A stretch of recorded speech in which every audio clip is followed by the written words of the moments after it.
నిన్న ఆంధ్రప్రదేశ్ రాష్ట్ర ముఖ్యమంత్రి నారా చంద్రబాబు నాయుడు గారు white paper on state finances అని అసెంబ్లీ సాక్షిగా రిలీజ్ చేయడం జరిగింది. అయితే ఆ వైట్ పేపర్ డాక్యుమెంటు బాగా దాదాపు 30 చిల్లర పేజీలు ఉంది డాక్యుమెంటు పీపీటీ రూపంలో. అది చూస్తే అసలు ఆశ్చర్యంగా ఉంది. ఇప్పుడు ఇందులో ఈ వైట్ పేపర్ అనేది ఎవరైనా కానీ ఎప్పుడు రిలీజ్ చేస్తారు? మీరు విజయవంతంగా మీ పరిపాలన మొదలుపెట్టి ఈ విధంగా ముందుకు తీసుకోబోతున్నాము రాష్ట్రాన్ని ప్రగతి మార్గంలో, అభివృద్ధి మార్గంలో. అందులో ఏవైతే కొద్దిగా ఇబ్బందులు ఉన్నాయో, డెఫిషియన్సీస్ ఉన్నాయో, తక్కువలు ఉన్నాయో అవన్నీ కూడా ఈ విధంగా రిజాల్వ్ చేయబోతున్నాం అంటే వైట్ పేపరు. ఇదేందండి, వైట్ పేపర్ ఇచ్చేసి క్లీన్గా చేతులు ఎత్తేసినట్లుంది ప్రభుత్వం. ఇంత లావు డాక్యుమెంట్ కూడా అవసరం లేదు, స్ట్రెయిట్ అవే 30వ పేజీకి వెళ్ళిపోవాలి. సారాంశం అంతా 30వ పేజీలో ఉందన్నమాట. ఇంత లావు డాక్యుమెంట్ కూడా అవసరం లేదు. అంటే ఇది వైట్ పేపర్ అనేది మీరు తెలుగుదేశం ప్రభుత్వము మీరు చెప్పినట్లుగా ఎంతో ఆశలతో ప్రజలందరూ కూడా మిమ్మల్ని ఎన్నుకున్న తర్వాత వాళ్ళ ఆశలన్నీ కూడా మొత్తం నీరుగార్చి నిరాశ చెందే విధంగా మీరు ఈ వైట్ పేపర్ రిలీజ్ చేయడం జరిగింది. ఇది అసలు చూసిన తర్వాత అనిపిస్తుంది, ఇది శ్వేతపత్రమా లేదా సాకుపత్రమా? శ్వేతపత్రమా లేదా సాకుపత్రమా? అన్ని సాకులు కనపడుతూ ఉన్నాయి. ఆ సాకులు కూడా అన్ని ఇన్వాలిడ్ సాకులు. నేను చెప్తాను ఎందుకు ఇన్వాలిడ్. అసలు సూపర్ 6 అని చెప్పి మీ సూపర్ 6 మీద ఎంతో నమ్మకంతో ప్రజలందరూ కూడా మిమ్మల్ని ఎన్నుకుంటే, ఒకవైపు ఏమో ప్రజల్లోనే డౌట్స్ కూడా చెప్తున్నారు. అసలు ఈ విధంగా ఇన్ని సీట్లు ఎట్లొచ్చినాయి, ఈ విధంగా ఇంత మెజారిటీలు ఎట్లొచ్చినాయని చెప్పి ప్రజలు ప్రశ్న ఒకవైపు. ఈ మధ్యకాలంలో సీనియర్ ఐఏఎస్ ఆఫీసర్స్ కూడా ఎంతోమంది ప్రశ్న వేస్తున్నారు అసలు ఎన్నికల విధానంలో. సరే, ఏది ఏమైనా కూడా సూపర్ 6 ఇప్పుడు మొదలు కాకముందే మొట్టమొదటి ఓవర్లోనే సూపర్ 6 డక్అవుట్ అయినట్లుంది. సూపర్ 6 కాస్త డక్అవుట్. అసలు ఎప్పుడు కూడా ప్రజా జీవితంలో ముఖ్యంగా, మామూలు జీవితంలో అయితే ప్రజా జీవితంలో ముఖ్యంగా మనం ప్రజలకు ఆన్సర్ చేయాల్సిన బాధ్యత ఉంటుంది. అబ్రహాం లింకన్ మాజీ అమెరికా దేశ అధిపతి, one of the greatest politicians this world has scene. ఆయన ఏమన్నారు, ఒక వ్యక్తిని జీవితాంతము అబద్ధాలు చెప్పొచ్చు, అందరికీ ఒక్కసారి అబద్ధం చెప్పొచ్చు, కానీ అందరికీ జీవితాంతం అబద్ధం చెప్పాలంటే కుదరదు, ఏమాత్రం కుదరదు. స్ట్రెయిట్ అవే 30వ పేజీకి పోతే ఏమంటున్నారు మీరు? 30వ పేజీలో ఇంచుమించు అంటే 1,000 కోట్లు ఇటు అటులో మాట్లాడాలంటే 2,50,000 కోట్లు, 1,000 కోట్లు ఇటు అటు అనుకోండి, 2,50,000 కోట్లు మీకు అవసరం ఉంది పరిపాలనకు. ఏం పరిపాలన అదేది? సహజమైన మామూలు పరిపాలన. అంటే మీ స్కీములు ఇంకోటి ఏమి లేకుండా ఓన్లీ జీతాలు, పెన్షన్లు, అప్పు కట్టడము, వెల్ఫేర్ పెన్షన్స్, విద్యుత్తుకు సంబంధించిన సబ్సిడీ, పీడిఎస్ మన రైస్కు సంబంధించిన subsidy, minimum Aarogyasri, diet, MDM, anganwadi, centrally assisted state plan, programmes and అడ్మినిస్ట్రేషన్కు మాత్రమే. అయితే 2,40,000 కోట్లు మీకు ఆదాయం ఉంది. 10,000 కోట్లు అసలు ఈ మామూలు కేవలం జీతాలు, భత్యాలు, అప్పు అండ్ మన వెల్ఫేర్ పెన్షన్స్కు సంబంధించిన పరిపాలనకే 10,000 కోట్ల అప్పు ఉంది, తక్కువ అవుతుంది. కాబట్టి ఏం చేయాలి? అయ్యా, నువ్వు చాలా మేధావివని కదా నిన్ను ఎన్నుకునేది. నీకు అపారమైన అనుభవం ఉందని కదా నేను ఎన్నుకునేది. ఈరోజు నువ్వు ఏం చేయాలి అని చెప్పి మీరే ప్రజలకు ప్రశ్న వేస్తే, ప్రజలతో పాటు పార్ట్నర్షిప్తో మనము ఆలోచన చేద్దాం. ఇంకేందండి పార్ట్నర్షిప్? ప్రజలు చేసే పని చేసేసినారు, ఇక మీది బాధ్యత. ప్రజలు ఏం చేస్తారు దీంట్లో పార్ట్నర్షిప్? ప్రజలు వెయిట్ చేస్తున్నారు, వేచి.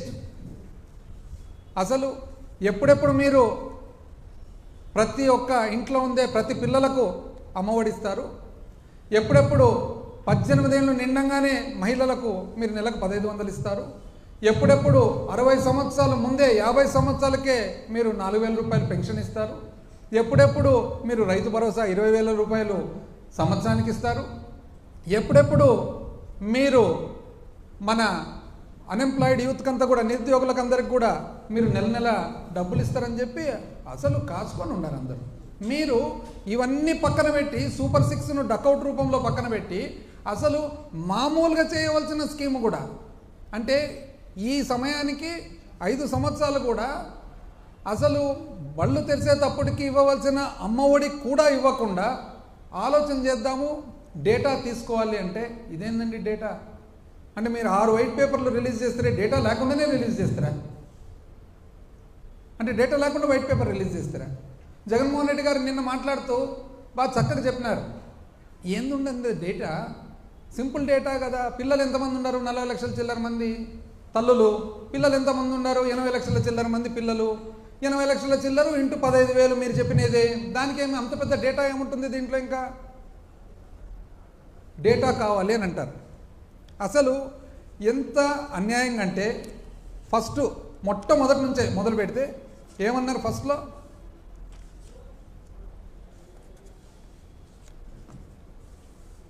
అసలు ఇంతకుముందు 2014 నుంచి 19 చేసిన పరిపాలనలోనంట చాలా స్థూల ఉత్పత్తి బ్రహ్మాండంగా పెంచినారంట, ఆ తర్వాత సరిగ్గా పెరగలేదంట. అవునండి?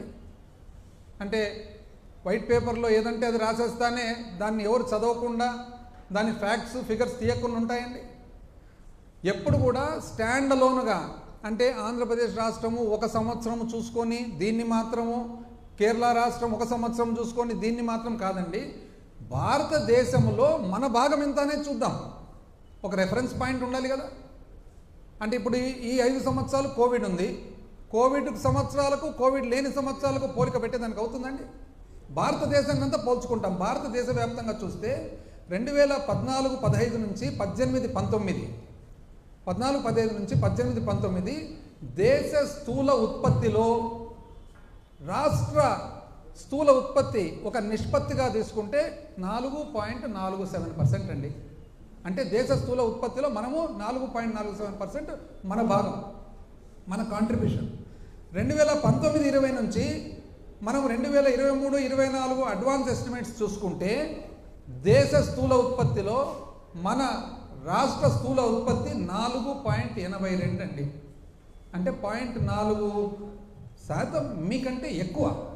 ఇప్పుడు ఎట్లా చెప్తున్నారండి? అప్పుడు బాగా పెరిగింది, ఇప్పుడు పెరగలేదని? అంటే మీ అంకెలు మాత్రం మీరు చూసుకుంటే సరిపోతుందా? రెఫరెన్స్ పాయింట్ వద్దా? అదేవిధంగా అసలు పరిశ్రమ గురించి మీరు మాట్లాడరు కదండి. పరిశ్రమ చూసినట్లయితే దేశ స్థూల ఉత్పత్తిలో పరిశ్రమ భాగం మాత్రము చూసుకుంటే, ఇండస్ట్రీ చూసుకుంటే 2014-15 నుంచి 18-19 2.9%. అంటే ఆంధ్ర రాష్ట్ర భాగము కాంట్రిబ్యూషన్ టు నేషనల్ జీడిపి చూస్తే 2.9% అయితే 2019-20 నుంచి 2023-24 అడ్వాన్స్ ఎస్టిమేట్స్ వరకు చూస్తే 4% అండి. పరిశ్రమ అప్పటికంటే ఇప్పుడు 1.1% పెరిగింది. ఎట్లా? దేశ స్థూల ఉత్పత్తిలో భాగంగా చూసినట్లయితే ఒక రెఫరెన్స్ పాయింట్తో మీరు మాత్రం బయట పరిశ్రమ రాలేదు, పరిశ్రమ రాలేదు, పరిశ్రమ రాలేదు అంటారు. ఎంత అన్యాయం అండి. అసలు చూసినట్లయితే పర్ క్యాపిటల్ ఇన్కమ్ అండి, పర్ క్యాపిటల్ ఇన్కమ్ తగ్గింది అంటారు. చెప్తాను చూడండి.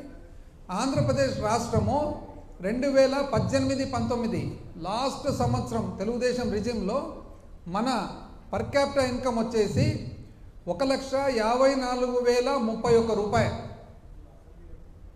అయితే అప్పటికి పెరుగుదల వచ్చేసి 13.98%. అయితే 2000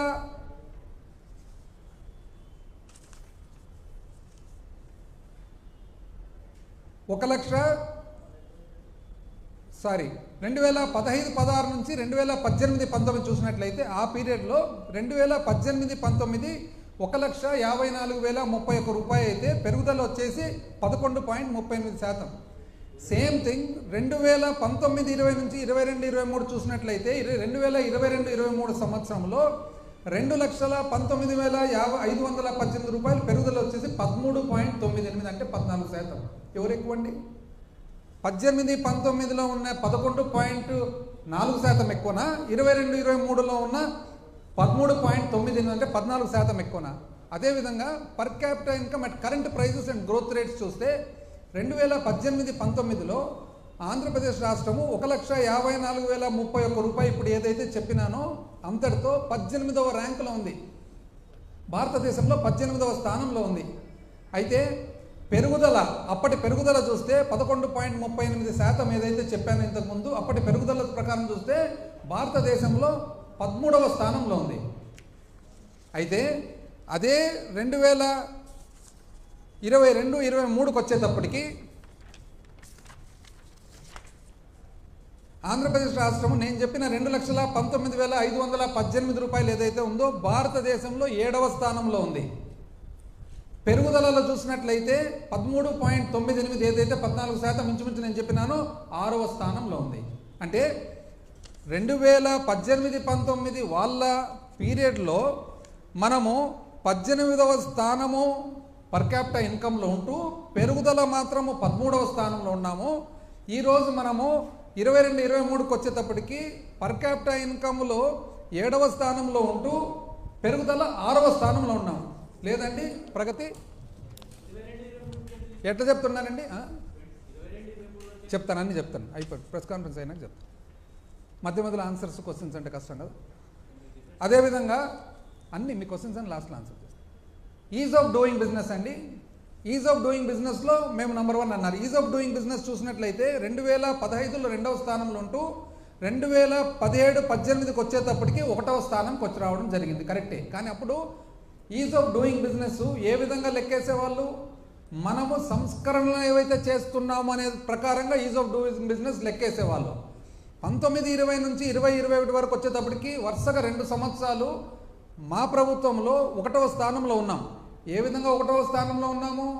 1వ స్థానంలో ఉండేది సంస్కరణలే కాకుండా ఫీడ్బ్యాక్ నుంచి, అంటే ప్రజలు ఇచ్చిన ఫీడ్బ్యాక్, పరిశ్రమ ఎవరైతే స్థాపించినారో వాళ్ళ ఫీడ్బ్యాక్, వ్యాపారస్తుల ఫీడ్బ్యాక్ నుంచి చూస్తే 1వ స్థానంలో ఉన్నారు. కానీ మీరు చెప్పే ప్రకారం అయితే అప్పట్లో ప్రగతి ఉంది, ఇప్పుడు లేదు అని అంటారు. ఎంత అన్యాయంగా చెప్తారండి అది.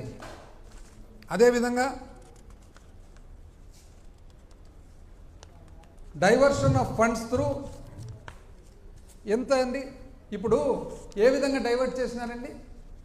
ఇప్పుడు లిక్కర్ ఏదైతే అమ్ముతామో ప్రభుత్వం లిక్కర్ సేల్స్ చేసినప్పుడు దాంట్లో ఒక 6-7 రకాల కాంపోనెంట్స్ ఉంటాయి. ఒకటి లైసెన్స్ ఫీ, ఒకటి ఎక్సైజ్ డ్యూటీ, ఒకటి అడిషనల్ ఎక్సైజ్ డ్యూటీ, ఒకటి ప్రివిలేజ్ ఫీ, ఒకటి ఏఆర్ఈటీ, ఒకటి ఆర్ఈటీ, ఒకటి స్పెషల్ మార్జిన్, అదర్స్. అయితే ఇంతకుముందు తెలుగుదేశం ప్రభుత్వంలో రీటైల్ షాపులు ఉన్నప్పుడు లిక్కర్ సేల్స్ అన్నీ కూడా ఆ ఊర్లో ఉండే వాళ్ళు సిండికేట్ అయిపోయి తెలుగుదేశం వాళ్ళే లిక్కర్ షాప్ నడుపుతూ సిండికేట్ అయ్యి ఆ సిండికేట్లో భాగంగా ఎంఆర్పి ఏదైతే ఉందో అంతకంటే ఎక్కువ అమ్మేవాళ్ళు. అంటే ఉదాహరణకు ఒకవేళ బియర్ బాటిల్ ఒకటి 100 రూపాయలు అయితే ఒక 10 రూపాయలు 20 రూపాయలు వాళ్ళు సిండికేట్ చేసుకొని ఆ ఊర్లో ఎక్కువ అమ్మేవాళ్ళు. మా ప్రభుత్వం వచ్చిన తర్వాత ప్రభుత్వం ఎప్పుడైతే సేల్స్ స్టార్ట్ చేసిందో ఆ సేల్స్ స్టార్ట్ చేసిన తర్వాత ఆ అనాథరైజ్డ్గా, అనధికారికంగా ఏదైతే ఎక్కువ రేట్ అమ్ముతున్నారో అందాజుగా అది ఎంత అని కనుక్కొని దాన్ని ఏఆర్ఈటీ, అంటే ఉదాహరణకు 100 రూపాయల బీర్ ఒకవేళ 110 రూపాయలు అమ్మే పాట అయితే ఆ 10 రూపాయలు అనధికారికంగా ఏదైతే వసూలు చేస్తూ ఉన్నారో అది ఏఆర్ఈటీ అని పెట్టి ఆ ఏఆర్ఈటీ అడిషనల్ రీటైల్ ఎక్సైజ్ ట్యాక్స్ పెట్టి ఆ ఏఆర్ఈటీని ప్రభుత్వంకు సంబంధించిన స్టేట్ డెవలప్మెంట్ కార్పొరేషన్ యొక్క కార్పొరేషన్కు సంబంధించిన అప్పు దిద్దేదానికి ఎస్క్రో చేసి ఆ అప్పు కూడా ఏ విధంగా చేయడం జరిగింది? అది చట్టపరంగా అసెంబ్లీలో చట్టం చేసి చేయడం జరిగింది. ఆ అప్పు కూడా దేనికి? కేవలం 4: రైతు భరోసా, అదేవిధంగా ఆసరా, అదేవిధంగా చేయూత, అదేవిధంగా అమ్మఒడి. కేవలం 4 కార్యక్రమాలకు మాత్రమే. అంటే ఒక మందు సీసా అమ్మితే మందు సీసా మీద అనధికారికంగా ఎవరైతే సంపాదిస్తున్నారో అనధికారికంగా సంపాదనను అధికారికంగా తీసుకొని ఆ డబ్బులతో మాత్రమే ఈ 4 మంచి స్కీములు జరిపితే దాన్ని అన్యాయం అండి అని అన్నారు. మరి ఈరోజు మేధావులు కదా, మేధావులు అయితే మరి ఏ విధంగా మీరు 2 నెలలు అయినా కూడా ఇంచుమించు అదే సేల్స్ నడుపుతున్నారండి? ఎందుకు నడుపుతున్నారు అదే సేల్స్? అదేవిధంగా స్టేట్ ఫైనాన్షియల్ కార్పొరేషన్ ఏదైతే పెట్టినారో ఏమన్నారు? Rerouting diversion of funds. Maritime board, Streenidhi, mineral development corporation, ఇటువంటివి ఎన్నో సంస్థలు. వాస్తవానికి ఈ సంస్థల్లో ఏవైతే డబ్బులు ఉన్నాయో ఆ డబ్బులన్నీ కూడా అవి బ్యాంకుల్లో పెట్టేవాళ్ళు, అవసరానికి మాత్రం వాడుకునేవాళ్ళు. బ్యాంకుల్లో ఏదైతే పెడుతున్నారో ఆ బ్యాంకు బదులు స్టేట్ ఫైనాన్షియల్ కార్పొరేషన్ సర్వీసెస్ అని చెప్పి ఒక కంపెనీ ఫ్లోట్ చేసి, ప్రభుత్వ కంపెనీ, ఆ కంపెనీలోకి తీసుకొని ఆ బ్యాంకు కంటే కూడా 1.5% ఇంచుమించు ఎక్కువ వడ్డీ ఇస్తూ ఆ డబ్బులను ప్రభుత్వ ఖర్చులకు వాడడం జరిగింది. తప్పేముందండి దీంట్లో? ఏం తప్పు ఉంది అంటే బ్యాంకులో పెట్టినారు, బ్యాంకు బదులు 1.5%, 0.5% ఇంకా ఎక్కువ వడ్డీ ఇవ్వడం జరిగింది. అదే కంపెనీలోకి తీసుకోవడం జరిగింది. ఆ కంపెనీ ఏది? Under the companies act. అది ఎవరు? ఆర్బీఐ కింద ఉండే కంపెనీ. అది ఆడిట్ ఎవరు చేస్తున్నారు? సిఏజీ చేస్తుంది ఆడిట్. ఏ విధంగా దీన్ని తప్పంటున్నారు? దీనివల్ల చాలా చెల్లాచెదురు అయిందంట. ఎట్లయితుందండి చెల్లాచెదురు? ఇంకోటి state spending beyond states resources, అంటే మన శక్తి కంటే ఎక్కువ ఖర్చు పెడుతున్నారు. ఎట్లయిందండి? ఇప్పుడు మీరు చెప్పారు కదా ఇంతకుముందు పేజ్ 30లో ఏమని చెప్పినారు మీరు? ఈ విధంగా చాలకొస్తున్నాయి డబ్బులు. మీరు చెప్పండి సమాధానం మీరే. అన్నిటికంటే ఎక్కువ జీతాలు భత్యాలు 90 చిల్లర వేల కోట్లు. అదే కదండి హయ్యెస్ట్. మీకు తెలిసే కదా జరిగింది. 42% పిఆర్సీ ఫిట్మెంట్ మీరు ఇచ్చిన తర్వాతనే కదా పెరిగిండేది. ఈరోజు నెక్స్ట్ 33,000 కోట్లు వెల్ఫేర్ పెన్షన్స్. మీకు తెలిసే కదా జరిగిండేది. మీరు మంచి అనుకున్నారో ఇంకోటి అనుకున్నారో మీరు చేసినారు. మీరు చేసడం వల్ల పెరిగింది, అయిపోయింది. మీరు చేసినారు, పెరిగింది. మళ్ళీ దానివల్ల మీరెందుకు బాధపడుతున్నారు? వేరే వాళ్లకు ఎందుకు ఆపాదయాలను చూస్తున్నారు అనేది పాయింట్. అన్నిటికంటే ముఖ్యం అప్పు, రాష్ట్ర అప్పు. అబ్బా అసలు అప్పు గురించి చూస్తే అసలు ఎంత అన్యాయంగా అప్పు గురించి ఎడా పెడ అప్పులు, పైగా ఓడి ఈనాడు ఏమాత్రం తగ్గని రాష్ట్ర ప్రభుత్వ రుణాలు. మంచిది. అప్పులతో నెట్టుకొస్తున్నాం యనమల రామకృష్ణుడు గారు. అప్పులపై అబద్ధాలు ఏబిఎన్ ఆంధ్రజ్యోతి. కొత్తగా ఇంకొక 1000 కోట్ల అప్పు. అబ్బా.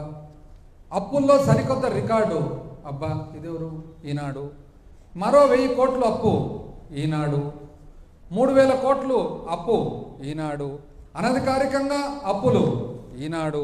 దాచేస్తే దాగని దారుణం. ఇదెవరు? ఆంధ్రజ్యోతి. ఈనాడు. ఆంధ్రజ్యోతి. ఇంకో 1000 కోట్ల అప్పు. ఆర్బీఐకి అనుమతి. రాష్ట్రానికి గుడిబండగా అప్పులు. ఈనాడు. గ్రాంట్లలో భారీ కోత. ఏబిఎన్. ఆస్తుల సృష్టి లేదు. పురంధేశ్వరి గారు. ఈనాడు. ఇది ఇంకా ఆశ్చర్యం చెప్తా ఎందుకు అనేది. ఆ తర్వాత ప్రజల నెత్తున 10 లక్షల కోట్ల అప్పు. పురంధేశ్వరి గారు. కాక్కు చెప్పవన్నీ కాకి లెక్కలు. అప్పులపై ద్వంద్వ వైఖరి. అప్పు చేయని నెల ఉందా అంటే ఎప్పుడు ఇటువంటి పరిస్థితులు మాట్లాడిన గంటా శ్రీనివాసరావు గారు కూడా మాట్లాడారనమాట అప్పుల గురించి. ఆయన ఏపీ అప్పులు 4 లక్షల చిల్లర. ఏంటివండి ఇవన్నీ అంటే ఇప్పుడు ఏమైంది? ఇప్పుడు ఎందుకు పోనీ ఇంత చాలా ఎంతో అంటే చాలా రాష్ట్రం మీద ఎంతో కన్సర్న్తో ఇవైతే రాసినారు కదా. అది కేవలం 2019 నుంచి 2024 వరకే అప్పుల మీద రాష్ట్రం మీద అంత కన్సర్న్. ఈనాడుకు ఆంధ్రజ్యోతికి ఎప్పుడు ఉండాలి కదండి కన్సర్న్. ఇప్పుడు ఈ ఒక్క 2 నెలల్లోనే జూన్ 25వ తేదీ 2,000 కోట్లు అప్పు చేసినారు ప్రభుత్వం. జూలై 2వ తేదీ 5,000 కోట్లు అప్పు చేసింది ప్రభుత్వం. జూలై 16 2,000 కోట్లు అప్పు చేసింది ప్రభుత్వం. 9,000. ఇప్పట్లో తొందరలోనే ఇంకో 3,000 కోట్లు. ఒక్క రోజన్న పేపర్లో కనపడిందండి ఎక్కడన్నా అప్పని? అంటే చాలా కన్సర్న్ కదా రాష్ట్రం మీద, రాష్ట్ర అప్పు మీద. 2019లో కన్సర్న్ స్టార్ట్ అవుతుంది, మనకు చాలా ఇది ఆవేదన స్టార్ట్ అవుతుంది. 2024తో ఆవేదన బంద్ అవుతుంది. ఇప్పుడు అసలు లేదే. అసలు నిజం చెప్పాలంటే 5,000 కోట్ల అప్పు అనేది ఎప్పుడు జరగలేదు రాష్ట్ర ప్రభుత్వంలో. 2 సార్లు జరిగేది. ఎప్పుడు తెలిసిన? మొన్న టీడీపీ ప్రభుత్వంలో జూలై 2, 2024 5,000 కోట్లు. మళ్ళీ అంతకుముందు ఏప్రిల్ 5, 2019 ఎలక్షన్ల సమయంలో ఇంకా తెలుగుదేశం పార్టీ ప్రభుత్వం ఉండగా 5,000 కోట్లు. అప్పట్లో అప్పులండి మే 14, 2014 2,000 కోట్లు, సెప్టెంబరు 2,000 కోట్లు, సెప్టెంబరు 2,000 కోట్లు, 2019 1,000 కోట్లు, 5,500, 500, 5,000, 2,500, 1,000. అప్పుడెందుకు రాయలేదండి అప్పుల గురించి? ఇప్పుడు మన మీద మనకు అంత కన్సర్న్ ఉన్నప్పుడు అప్పుడు రాయాలి, ఇప్పుడు రాయాలి కదా రాష్ట్ర అప్పుల గురించి. అంటే మేము చేస్తేనేమో అప్పు, తెలుగుదేశం చేస్తేనేమో నిప్పు, అంతే కదా అర్థం. అంటే 5,000 కోట్ల అప్పు ఒకటే రోజు 2 దఫాలుగా 2 సార్లు ఈ రాష్ట్ర ప్రభుత్వ చరిత్రలో చేసినప్పుడు ఏ ఒక్కరోజు పేపర్లు ఎవరు రాయలేదే. చాలా కన్సర్న్. అసలు అప్పు అప్పు ఏమైపోతుంది, అప్పు అప్పు. అసలు వాస్తవం ఏమండి అప్పు? నిజం చెప్పాలంటే అప్పు లెక్క చూసుకుంటే గత ప్రభుత్వంలో ఆ 5 సంవత్సరాల్లో పరిమితి, అప్పు ఎట్టంటే చేస్తే దానికి కుదరదు, పరిమితి ఉంటుంది. కేంద్ర ప్రభుత్వము ఆర్టికల్ 293 293 కింద పరిమితి ఇస్తుంది. ఆ పరిమితిలో భాగంగా పొరపాటున అప్పుడు వాళ్ళు లెక్క చూసుకోక ఆ 5 సంవత్సరాల్లో 28,000 కోట్ల అప్పు పరిమితి కంటే ఎక్కువ చేసి ఆ అప్పును మనం ఈసారి దిద్దుతున్నాం ఈ ప్రభుత్వం. ఇది ఎవరన్నా చూస్తున్నారండి? ఎంత అన్యాయంగా చెప్తారండి అప్పు గురించి. అసలు దాన్ని చెప్పేటప్పుడు కూడా ఎంతో కొంత ఒక లాజిక్, ఒక మీనింగ్ లేకుండా చెప్తానండి. ఎన్నిసార్లు అసలు ఎంతమంది ప్రశ్నలు వేసినారు. ప్రశ్నలు వేసినప్పుడు కేంద్ర మంత్రి గారు, ఆర్బీఐ, సిఏజీ ఇంతమంది అప్పు ఇంతే ఉందంటే లేదు, ఇంత కాదు అంత. అంటే ఏ విధంగా ఇంత అన్యాయంగా మాట్లాడుతున్నారు నాకు అర్థం కావడం లేదు అసలు. ఏ దానికైనా కూడా కొంతలో కొంతన్న ఒక సిస్టమ్ కానీ ఒక ఇది కానీ ఉండాలి కదండి. ఏ సిస్టమ్ లేకుండా ఏమి లేకుండా చెప్తే ఎట్లండి అది?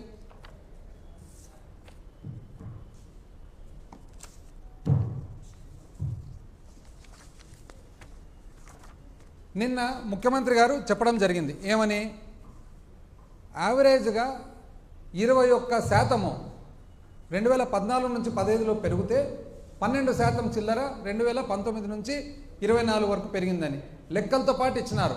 ఏం లెక్కలు? ఉత్త అప్పు అయితే ఎంత పెరిగింది, గ్యారంటీలతో పాటు అయితే ఎంత పెరిగింది, ఒక పవర్ సెక్టర్ మాత్రము అయితే ఎంత పెరిగింది అని చెప్పి. ఒక్కరన్నా దాన్ని యాక్చువల్స్ దాన్ని పోని అది కరెక్ట్ కాదు అని అంటే దాన్ని కరెక్ట్ కాదు అని చెప్పాలి కదా, అది చెప్పరు. మరి కేవలము దుష్ప్రచారము, మరి అన్యాయమైన ఆరోపణలు తప్ప ఎంతో కొంత సిస్టమ్ ఉండాలి కదండి. సిస్టమ్ లేకుంటే ఎట్లా? వాస్తవానికి నిజం చెప్పాలంటే అసలు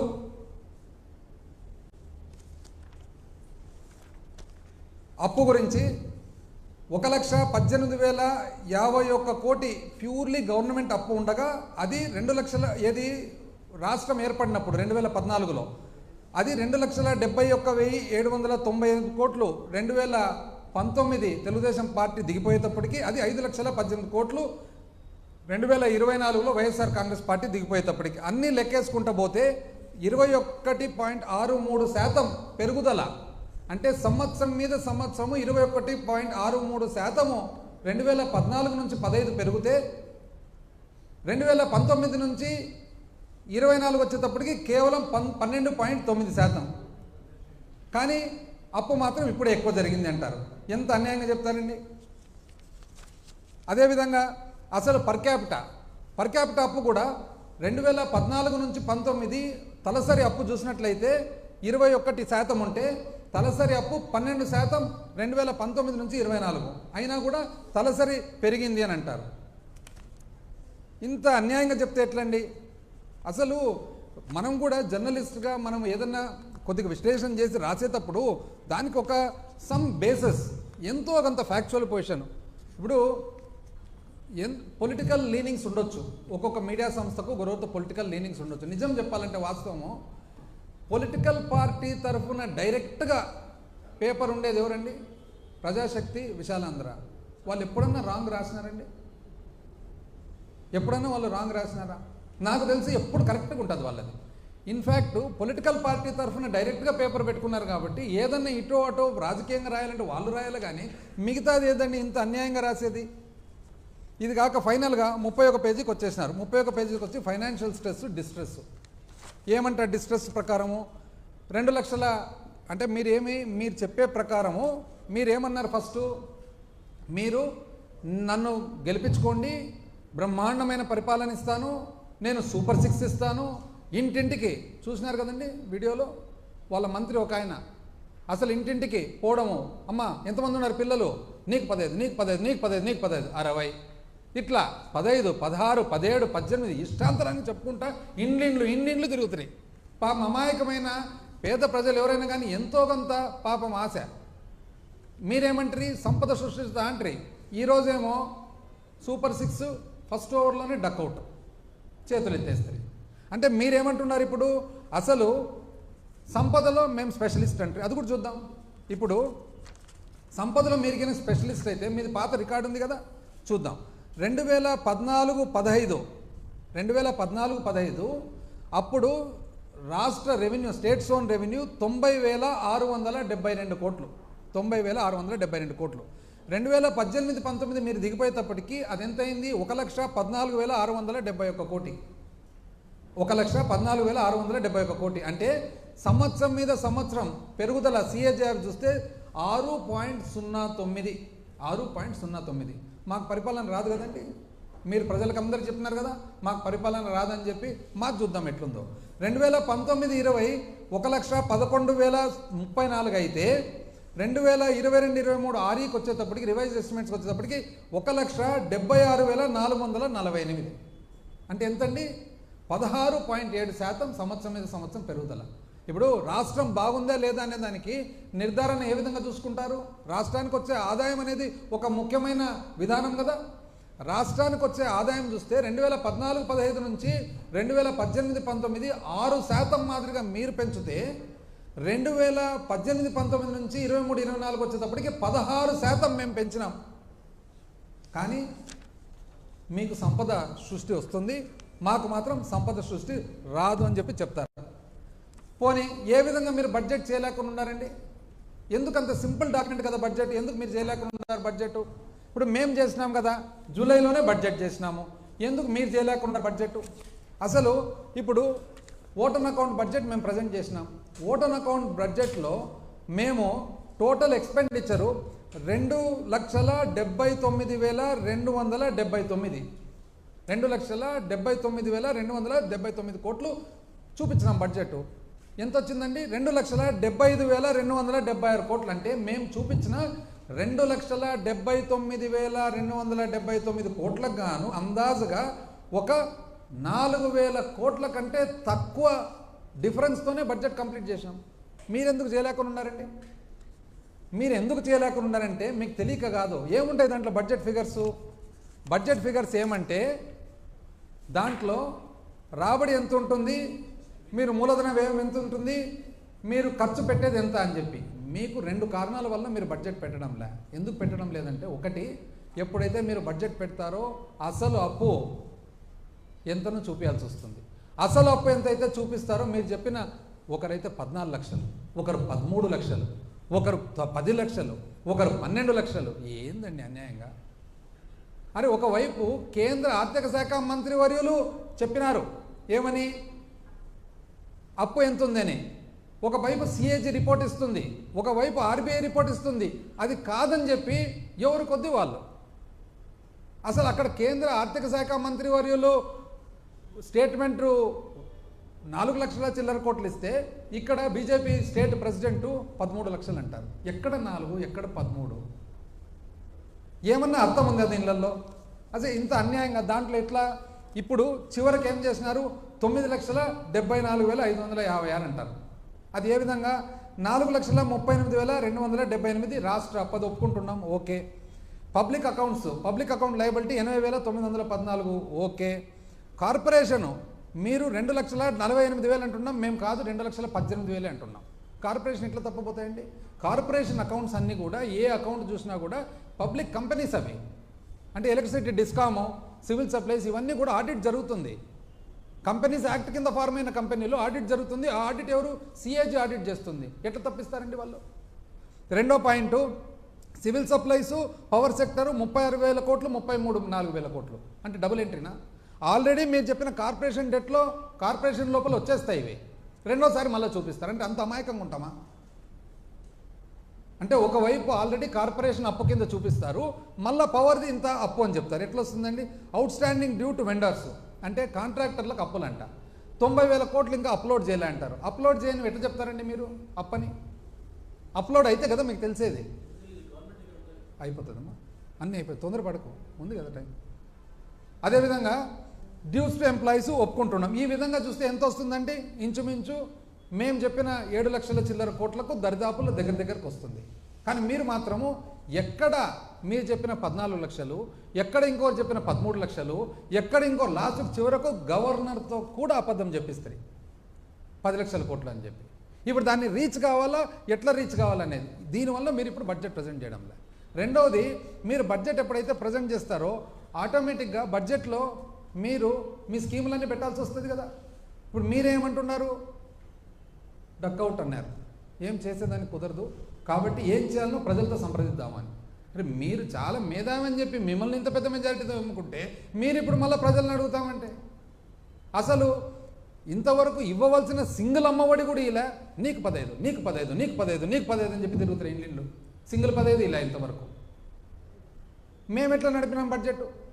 2,79,279 కోట్లు పెడితే 2,55,000 కోట్లు అంటే కేవలం 4,000 కోట్ల డిఫరెన్స్తో నడిపినాం కదా. అన్ని స్కీములు ఇస్తాం కదా. చివరకు ఎలక్షన్లప్పుడు రావాల్సిన ఆసరా చేయూత కూడా మీరు ఆపుతారు, కంప్లైంట్ చెప్పి ఆపుతారు, మోడల్ కోడ్ అని చెప్పి. కంప్లైంట్ అయిపోతానే మళ్ళీ ఎలక్షన్ పోలింగ్ అయిపోతానే ఇచ్చిరు కదా, తూచా తప్పకుండా. అంత సులభంగా ఉండదండి, చాలా కష్టపడాల్సి వచ్చింది. మీకు ఒకటి అసలు ఎవరు తెలియని విషయం చెప్తా. మొట్టమొదటి సంవత్సరము ఈ విధంగా పెట్టినప్పుడు చాలా కష్టమవుతుందని చెప్పి ఫైనాన్స్ మీటింగ్లో మేము కూర్చుంటే, చాలా కష్టమవుతుందని ఫైనాన్స్ మీటింగ్లో కూర్చుంటే అప్పుడు జగన్మోహన్ రెడ్డి గారు ఏమన్నారు తెలిసిన? ఇది నేను ఇచ్చిన మాట, ఇది మేనిఫెస్టోలో పెట్టడం జరిగింది, ఇది పేదవారికి, చాలామందికి తెలియదు ఎందుకంటే క్లోజ్ డోర్లో జరిగినది, ఇది పేదవారికి సంబంధించిన వాగ్దానము, ఇది తప్పేదానికి కుదరదు, ఇది అంటూ ఒకవేళ తప్పాల్సి వస్తే నేను దిగిపోతాను అన్నాడు. ఇట్లా అన్నాడు, నేను దిగిపోతాను అన్నాడు. నేను దిగిపోతానంటే అంత మాట ఎందుకని చెప్పి మేమంతా రాత్రి పగులు, మేము కానీ మా ఆఫీసర్లు కానీ, కోవిడ్ అప్పుడు ఎవరికి తెలియదు, ఈరోజు అంత పెద్ద మనుషులందరూ మాట్లాడుతున్నారు. కోవిడ్ అప్పుడు ఏరోప్లేన్ ఎక్కే వాళ్ళు ఎవరు లేరు భయపడి. ఫస్ట్ ఫేజ్ కోవిడ్లో అసలు ఏరోప్లేన్ ఎక్కాలంటే భయము. ఎందుకంటే కోవిడ్ ఫస్ట్ వచ్చినప్పుడు కోవిడ్ అంటూ వస్తే, కరోనా వస్తే చావు ఖాయం అనే లెక్క.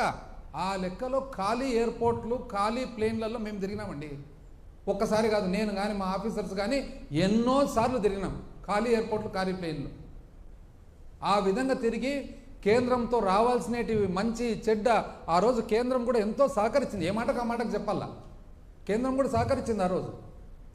ఆ సహకారంతో పట్టుదలతో జగన్మోహన్ రెడ్డి గారు ఖచ్చితంగా పేదలకు ఇచ్చిన మాట చేయాలంటే ఆ రోజు చేసినాం. కానీ ఊరుకూరుకునే పోయి వాగ్దానం వచ్చి నీకు 15 నీకు 15 నీకు 15 అని చెప్పి ఈరోజు నా వల్ల ఏం కాదు, సూపర్ 6 కాదు, డక్అవుటు, ఇదేందండి? అందుకని నేను చెప్తున్నాను, ఏం శ్వేతపత్రం అంటారు దీన్ని, సాకుపత్రం అంటారు. ఇది ఎట్టుందంటే నాకు 2014 ఎమ్మెల్యే అయిన తర్వాత మన పెద్ద ఆయన మైసూరారెడ్డి గారు ఉన్నారు కదా, మైసూరారెడ్డి గారు ఒక మంచి ఇది చెప్పినారు. ఏమనంటే మేము ఏమైనా చెప్తే కథ చెప్పినారంటారనమాట. ఇప్పుడు మేము ఏదన్నా చెప్పినప్పుడు ఒక సామాన్య మానవునికి, మామూలు మనిషికి సింపుల్గా అర్థమయ్యేదానికి చెప్తే, ఒక ఉదాహరణగా చెప్తే అది కథ అంటారు. మీదేమంటారంటే ఇది మాది ఒకవేళ కథ అయితే మీదేమంటారు? ఇది మోసం కథ కాదు, మోసం కాదు, పచ్చి మోసం కాదు. ఇది ఏమన్నారు తెలిసిన మైసూరారెడ్డి గారు? ఇదే ప్రకారంగా 2014లో ఎంతో రాష్ట్రం విభజన జరిగింది, తెలుగుదేశం పార్టీ వచ్చింది, చంద్రబాబు నాయుడు గారు చాలా అద్భుతమైన పరిపాలన ఇస్తారంటే ఫస్ట్ బడ్జెట్లోనే మైసూరారెడ్డి గారు నాకు అన్నారనమాట. ఏమని? ఇది మన కొండారెడ్డి బుర్జు కథ ఉన్నట్లుంది అని. ఏమి అంకల్ అది కొండారెడ్డి బుర్జు కథ అంటే, ఒక పైల్వాన్ వచ్చి నేను కొండారెడ్డి బుర్జు, కర్నూలులో కొండారెడ్డి బుర్జు ఉంది, ఎవరన్నా కర్నూలు పోయింటే తెలుస్తుంది, ఎత్తుతాను అని అంటాడంట. అంటే పక్కన కొంతమంది ఉండి ఎట్లెత్తుతాడయ్యా అంటే, ఏమైనా అంత కాన్ఫిడెంట్గా చెప్తున్నాడు కదా ఎత్తుదామని మనం సహకరిద్దాంలే అంటే, 1 సంవత్సరం పాటు బ్రహ్మాండమైన పోషణ, చికెను, మటను అన్ని రకాలు పెట్టి చీర సంవత్సరం అయిపోయిన తర్వాత ఏది ఇంకా రా ఎత్తుదురా అంటే, రా మీరందరూ దాన్ని ఎత్తండి, నా భుజం మీద పెట్టండి, నేను మోస్తా అంట. అంతేకాదు ఇది కూడా సేమ్. ఇన్ని స్కీములు పెట్టి సంపదని అన్ని ఫస్ట్ దాంట్లోనే చేతులు ఎత్తేస్తారు. ఏందో చెప్తారు. శ్రీలంక కంట్రీ మీకు తెలియదండి ఆ రోజు శ్రీలంకని? అంటే మీరు ఇంత అనుభవం ఉండేతోలో మీకు తెలియదు ఆ రోజు శ్రీలంకని? అంటే ఏదైతే వాగ్దానాలు చేసినామో, పూర్తి చేసినామో ఆ రోజు మీకు తెలియదా రాబడి ఎంత ఉంటుందని? అంటే మీకు తెలుసు కదా రాబడి ఎంత ఉందో మీకు తెలుసు. మీకు ఖర్చు ఎంత అవుతుందో మీకు తెలుసు, ఎంతమంది ఉండారో మీకు తెలుసు. మీరు ఫస్ట్ టైం కాదు కదా. ఎంత అన్యాయం అండి. దీనికి మళ్ళీ డేటా అంటారు. ఏమనంటే డేటా, ఏమి డేటానో ఏమో కానీ చాలా చాలా ఇది కాక ఫస్ట్ పేజ్లోనే ఏమంటారు తెలుసునా? అసలు ఏదది unscientific unjust irrational system state bifurcation against the will of people. అంటే చాలా అన్యాయంగా విభజన జరిగింది. అవునా? ఆ రోజు మీరు ఎందుకండి లెటర్లు ఇచ్చినారు విభజన చేయమని చెప్పి? మీకు అనుభవం ఉంది కదా. 2014 ముందనే మీరు అనుభవజ్ఞులు కదా, 2 సార్లు ముఖ్యమంత్రి కదా. ఎందుకు ఇచ్చినారండి లెటరు విభజన చేయమని చెప్పి? ఆ రోజు తెలీదా విభజన అని అన్సైంటిఫిక్ అని? అంటే ఎంత అన్యాయంగా అసలు ఏదన్నా కానీ. వాస్తవానికి నేను మరొకసారి కూడా రిపీట్ చేస్తున్నా, అసలు ఎన్ని రకాల పవర్ సెక్టర్, ఇంకా పవర్ సెక్టర్ది చెప్తే అది ఇంకా చాలా టైం పడుతుంది, మళ్ళీ ఇంకోసారి చెప్తా పవర్ సెక్టర్ కూడా. అసలు పవర్ సెక్టర్లో నిజం చెప్పాలంటే వాళ్ళు చేసిన దానికి మనము వైఎస్ఆర్ కాంగ్రెస్ పార్టీ ప్రభుత్వం, వాళ్ళు టీడీపీ ప్రభుత్వము పవర్ సెక్టర్కు విద్యుత్ సెక్టర్కు 13,255 కోట్లు ప్రభుత్వం నుంచి పేమెంట్ సపోర్ట్ ఇస్తే వైసీపీ ప్రభుత్వము 47,800 కోట్లు ఇచ్చింది, 3 అంతలు. కానీ విద్యుత్ సెక్టరు వాళ్ళకు తెలుసునంట, తెలియదంట పరిపాలన. ఏముందండి, ఉండేది లేనట్లు లేనిది ఉన్నట్లు రాసేదానికి సహకరిస్తుంటే అందరూ. యాక్చువల్ నాది ఇంకోటి, నా సొంత అభిప్రాయం చెప్పమంటారా ఫ్రీగా? ఇద్దరండి, రాజకీయం కరెక్ట్గా జరగాల, పరిపాలన జరగాలంటే పబ్లిక్కు చాలా ఇంపార్టెంట్, మీడియా కూడా చాలా ఇంపార్టెంట్. ఎప్పుడైతే మీడియా ఉండేది ఉన్నట్లు ఎంతో కొంత రాసుకుంటూ పోతారో రాజకీయ నాయకుడు కూడా కొద్దిగా భయపడతాడు, కరెక్టివ్ మెజర్ తీసుకుంటాడు. ఎప్పుడైతే మీడియా లేనిది ఉన్నట్లు ఉండేది లేనట్లు రాసుకుంటూ పోతారో రాజకీయ నాయకునికి ఎఫెక్ట్ ఏమంటే నేను చెప్పినంత నడిచిపోతుంది అనే కాన్ఫిడెన్స్ పోయి ఇట్లాంటి తప్పులు జరుగుతాయి. యాక్చువల్గా మీడియా చాలామంది కరెక్ట్గా ఉంటే అది బలము, కానీ మనం కరెక్ట్గా ఉంటుంది అని చెప్పి ఆలోచన చేస్తే అది బలహీనత. కాబట్టి ఇప్పటికైనా కానీ ప్రజలందరూ కూడా అయ్యా తెలుగుదేశం పార్టీ చంద్రబాబు నాయుడు గారు చాలా ఎంతో అన్వేషణతో ఉన్నారు అందరూ. ఎప్పుడెప్పుడు అమ్మఒడి 15 15 15 15 ఎంప్లాయీస్ అంతా వెయిట్ చేస్తున్నారు. ఎక్కడ మీరు రకరకాల వాగ్దానాలు ఇస్తారు, ఎక్కడ అని. అసలు మహిళలంతా వెయిట్ చేస్తున్నారు, 18 ఏళ్ళు నిండుతుండాయి, 19 నుంచి నెలకు 15 రావాలా, ఎక్కడ. వృద్ధులందరూ 60 ఏళ్ళ నుంచి ముందర 50కే, ఎక్కడ.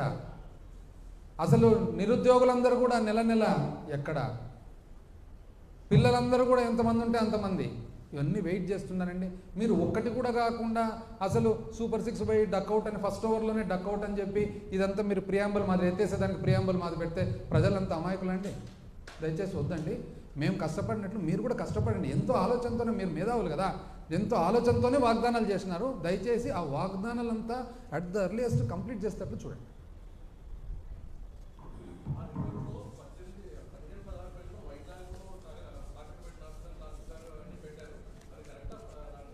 ఒకటండి, ఒకవేళ ఏదన్నా ప్లెడ్జ్ అంటూ చేసింటే వాళ్ళ ఆధారాలతోనే పెట్టింటారు కదా కదా. నేనైతే I'm not aware of the exact pledging documents. ఆధారం ఉండే పెట్టింటారు, ఆధారం లేకుండా ఎందుకు పెడతారు వాళ్ళు? వాళ్ళైనా కూడా అంత పూర్తి అన్యాయంగా ఆధారం లేకుండా పెట్టారు. జనరల్గా ఓటన్ అకౌంట్ అనేది లిమిటెడ్ పీరియడ్, 1 నెల 2 నెలలు పెడతారు.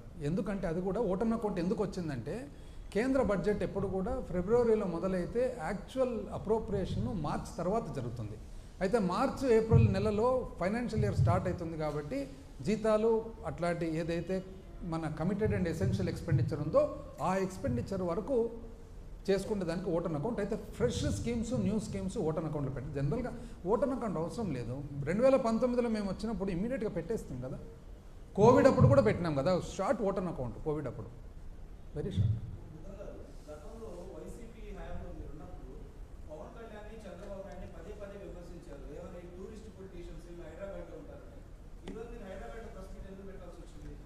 హైదరాబాద్ అనేది ఎట్లంటే ఒక కేంద్ర మన సెంట్రలైజ్డ్ ఏరియా. హాస్పిటల్స్ కానీ ఇంకోటి కానీ హెల్త్ కేర్ కానీ ఏదన్నా వచ్చినప్పుడు అందరం ఇక్కడికి వస్తుంటాం అనమాట. పర్సనల్ రీజన్స్ ఇంకోటి వచ్చినప్పుడు ఇక్కడికి వస్తుంటాం అనమాట. అక్కడ వచ్చినప్పుడు ఇమ్మీడియట్గా ఈరోజు విజయవాడకు పోయి పెట్టలేక ఇక్కడ పెట్టినాము. ఏదంటారు? ఒకరోజు ప్రెస్ మీట్ పెట్టేదానికి 1.5 సంవత్సరము హైదరాబాద్ ఉండేదానికి తేడా ఉంది కదండి. ఇప్పుడు ఈరోజు అర్జెంటుగా పోయి విజయవాడలో ప్రెస్ మీట్ పెట్టేదానికి మనకు హైదరాబాద్లో కొన్ని హాస్పిటల్స్ అనుకోండి, హెల్త్ రీజన్స్ అనుకోండి, ఎన్నో ఉంటాయి. వచ్చినప్పుడు ఇమ్మీడియట్గా నేను 2 days వెయిట్ చేయలేను కదా పోయేదాన్ని. రామానాయుడిని పదే పదే విమర్శించారు. ఆయనకు 15,000 ఆయనకు 15,000 అని అన్నారు. గతంలో ఈ పచ్చి మోసాలు అంటున్నారు మీరు. జగన్మోహన్ రెడ్డి సిపిఎస్ రద్దు పచ్చి మోసం కదా? ఏదంటారు? జగన్మోహన్ రెడ్డి సిపిఎస్ అందుకనే 98% ఇంచుమించు ఇచ్చిన వాగ్దానాలు పూర్తి చేసినాము. ఆ మిగిలిన 1-2 అదొకటి, అది కూడా సిపిఎస్ కంప్లీట్ చేయలేదు. సిపిఎస్ విధానాన్ని జీపీఎస్ విధానం అని చెప్పి గ్యారంటీడ్ పెన్షన్ స్కీమ్ అని చెప్పి ఇంట్రొడ్యూస్ చేయడం జరిగింది. గ్యారంటీడ్ పెన్షన్ స్కీమ్ ఏదైతే ఆంధ్రప్రదేశ్ ప్రభుత్వం మేము దాన్ని డిజైన్ చేసినామో ఈరోజు కేంద్ర ప్రభుత్వం కూడా యావత్తు దేశానికే అదే ఇంప్లిమెంట్ చేయాలనే ఆలోచనలు ఉందన్నమాట. ఇప్పుడు మీరు చెప్పిన లెక్కలన్నీ అసెంబ్లీకి వెళ్ళి జగన్మోహన్ రెడ్డి రిప్రజెంట్ చేయొచ్చు కదా? ఎందుకు వెళ్ళడం లేదు అసెంబ్లీకి? అసెంబ్లీకి ఎందుకు వెళ్ళడం లేదంటే మీరు చూస్తున్నారు కదా పరిస్థితులు అక్కడ. ఏం పరిస్థితి? అది మీరు అసెంబ్లీకి పోయి అక్కడ పోయితే తెలుస్తుంది అనమాట పరిస్థితులు ఎట్లుంటాయని. ఏం పరిస్థితులు అంటే ఏం పరిస్థితులు అని మనం ఇక్కడ నుంచి కూర్చుంటే ఎట్లయితుంది, అక్కడ పోతే తెలుస్తుంది.